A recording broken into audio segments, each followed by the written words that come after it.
বাংলাদেশের যে উন্নয়ন অগ্রযাত্রা এর অনেক কিছুই সম্ভব হতো না যদি না বাংলাদেশ স্বাধীন হতো। তাই এই বিশেষ মুহূর্তে আমি গভীর শ্রদ্ধার সাথে স্মরণ করতে চাই আমাদের স্বাধীনতার মূল রূপকার, হাজার বছরের শ্রেষ্ঠ বাঙালি জাতির পিতা বঙ্গবন্ধু শেখ মুজিবুর রহমানকে, যার আজীবনের সংগ্রাম, ত্যাগ এবং বলিষ্ঠ নেতৃত্বের কারণে আমরা পেয়েছি এই সার্বভৌম দেশ।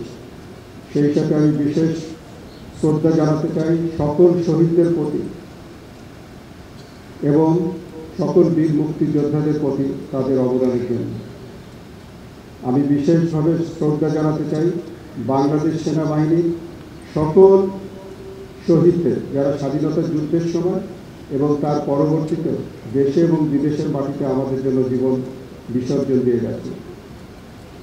তাদের বিদেহী আত্মার মাগফিরাত কামনা করছি। তাদের পরিবারের প্রতি রইল গভীর সমবেদনা। মাননীয় প্রধানমন্ত্রীর প্রতি আমার কৃতজ্ঞতা জানাতে চাই, যিনি আমার প্রতি আস্থা রেখে বাংলাদেশ সেনাবাহিনীর দায়িত্ব অর্পণ করেছিলেন এবং তারপরে বাংলাদেশ সেনাবাহিনীর আধুনিকায়ন, বাংলাদেশ সেনাবাহিনীর উন্নয়ন এবং আমাদের ফোর্সেস গোল 2030 অর্জনের লক্ষ্যে প্রয়োজনীয় সহযোগিতা, পৃষ্ঠপোষকতা এবং দিক নির্দেশনা অনবরত প্রদান করে যাচ্ছেন।